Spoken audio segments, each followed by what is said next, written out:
Alors chaque année ça change hein, dans la région. Donc l'année dernière c'était déjà dans les Alpes de Provence à Pierrevert et c'est la première qui se fait à Castellane.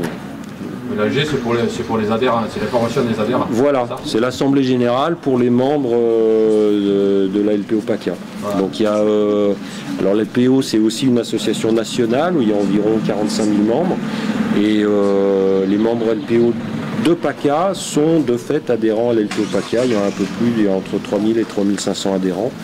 Et aujourd'hui, il y a une centaine de personnes qui sont là. Alors la LPO PACA, nous c'est la Ligue pour la protection des oiseaux, délégation PACA.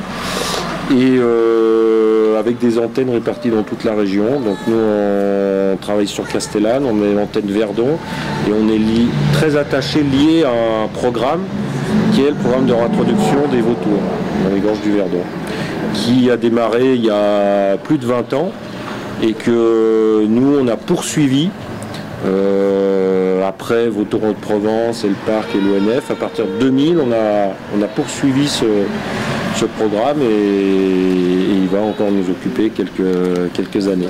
Voilà. Donc sur ce programme-là, en fait, l'objectif c'était de refixer une population de vautours. Alors vautours fauves, hein, pour les gens qui viennent dans le Grand Canyon ou même qui les voient en montagne, ils voient des vautours fauves. Et on poursuit maintenant sur la réintroduction du vautour moine. Hein, donc il y a 4 espèces de vautours en Europe. Les 4 nichent dans les Alpes de Provence. Donc c'est le seul département français où il y a les 4. Voilà, il y a le vautour faux là dans le Grand Canyon, le vautour moine qui niche, un autre petit vautour migrateur qui est le vautour percnoptère, où il y a un seul couple dans le Verdon. Et il y a aussi un couple de gypaètes, on connaît peut-être un peu plus le gypaète barbu qui est en Ubaye. Donc l'objectif de notre programme et aussi le programme gypaète, c'est de reconstituer ce cortège de rapaces charognards qui sont des nettoyeurs. Hein. C'est leur rôle écologique, voilà. C'est des rapaces, c'est de la même famille que les aigles, les buses. Ils sont carnivores, ils mangent de la viande, ils ont un bec crochu, des cerfs. Mais par contre, eux, ils s'intéressent aux animaux morts. Voilà, aux carcasses. C'est pour ça qu'il y a des relations avec des bergers, non? Alors évidemment, c'est une activité qui est basée sur le pastoralisme. Donc nous, c'est un programme vautour et pastoraliste. Il n'y aurait pas de pastoralisme ici, il n'y aurait pas d'éleveurs. Ce programme n'aurait pas été développé dans le Verdon. Les vautours sont en Europe liés à l'activité humaine, au pastoralisme, en général au vin, puisque les vautours sont présents dans des zones de montagne méditerranéennes, historiquement sur le pourtour méditerranéen. Donc en France, au 19e siècle, ils étaient présents dans les Pyrénées, les régions du sud du Massif central, les Grands Causses et les Alpes du Sud. Voilà. Donc ils ont été réintroduits dans les Grands Causses, dans les Alpes. Et donc maintenant ils sont bien fixés. Pour PACA, la seule colonie, c'est le Verdon. Sur l'aspect alimentation, ils ont toujours l'instinct, le réflexe de prospecter le territoire. Une colonie, c'est ça en fait, c'est beaucoup d'oiseaux qui nichent au même endroit. Donc ils sont tous là nichés dans le Grand Canyon, les 130 couples. Mais par contre, ils vont essaimer sur un territoire assez vaste, suivant les conditions aérologiques, donc très loin au printemps, en été, mais en groupe. Donc tout se fait par réseau de surveillance où ils regardent ce qui se passe, s'il y a une bête morte, et rapidement ils vont se regrouper et ça va profiter pour un groupe d'oiseaux qui vont manger ensemble.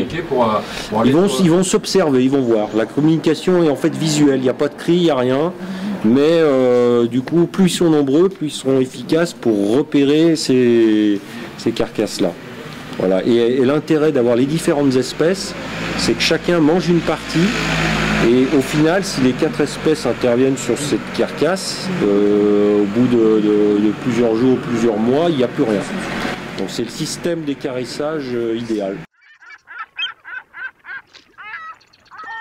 Oui, je crois qu'il y a une nouvelle antenne qui va être sur notre département.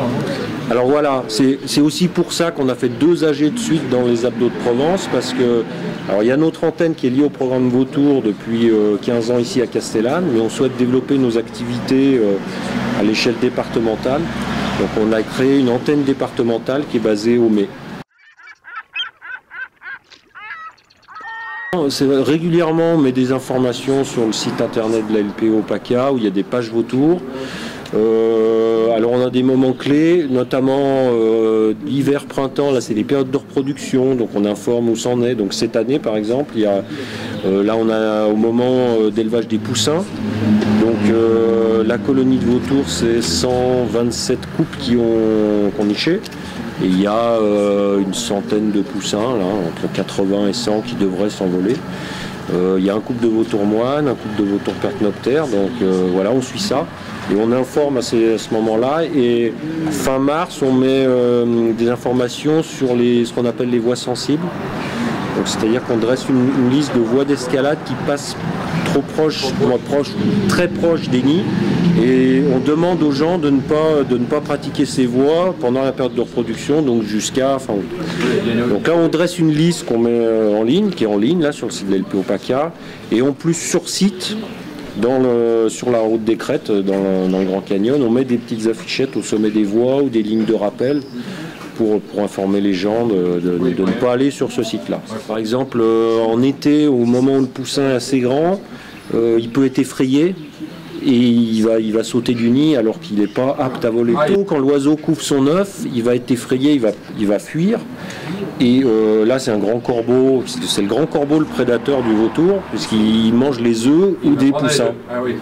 Et donc là, il peut en profiter, ou alors l'œuf va se refroidir, et c'est valable pour un jeune poussin.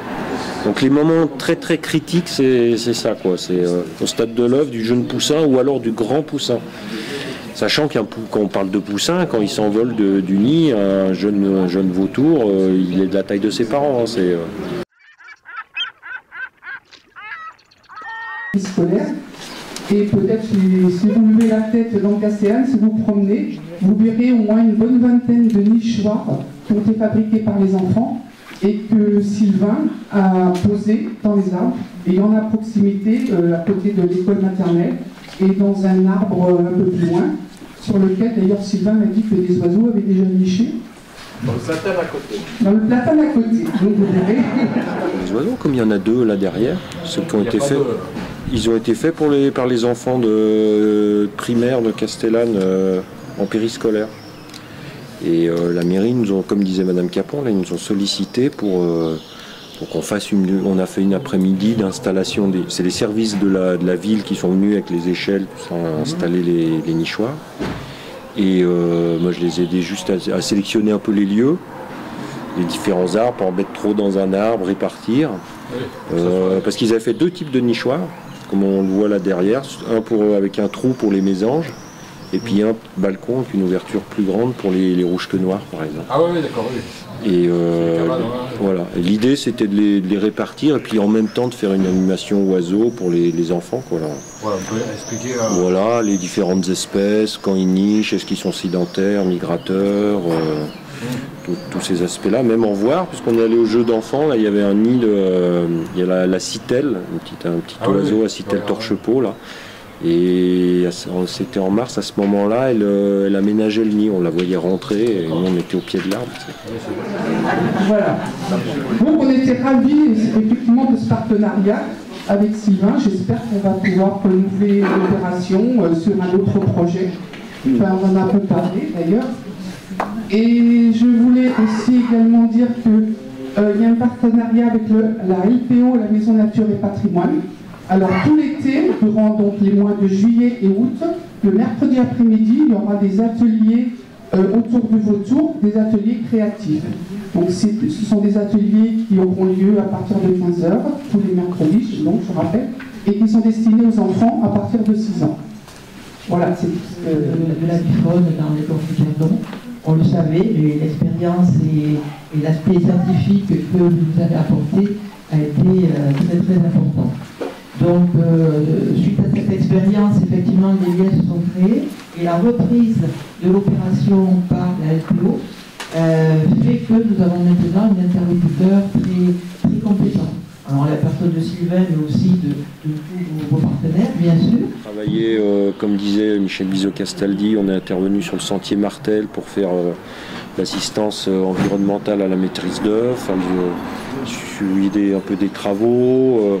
On peut travailler en expertise sur de différents projets. Donc voilà. Au niveau du parc, vous participez au conseil scientifique du parc, de la réserve naturelle de Saint-Maurin. Chaque fois qu'on a besoin de faire des expertises, par exemple lors des travaux de réhabilitation du sentier Martel, la LPO était très présente par rapport aux périodes d'intervention de travaux portés, par exemple, et on apprécie énormément cette coopération. Un autre exemple, on a une problématique d'escalade, en particulier chez moi, à la Vallée-sur-Verdon, et effectivement, même si les débuts ont été un petit peu difficiles, puisque je m'occupe des activités de pleine nature au sein du parc naturel régional et du patrimoine naturel, on est arrivé à avoir une collaboration avec le milieu de la Grimpe et le milieu naturaliste, puisque, bon, maintenant, le maire de la Grimpe n'a plus besoin des services de nos grimpeurs, mais pendant tout un temps, il fallait une équipe mixte, grimpeurs et ornithos, pour aller balayer les poussins, les répertoriés, etc. Donc un vrai partenariat s'est instauré entre la LPO et le parc, et je m'en félicite. Donc je pense que ça va continuer sur cette bonne base. Je vous souhaite une très bonne journée de travail. Je sais que le programme est chargé, mais j'espère que vous aurez le temps demain de pouvoir visiter un petit peu nos sites, de voir les retours voler au-dessus des falaises et d'apprécier tout ce qui a été fait ici. Bonne journée de travail et bon.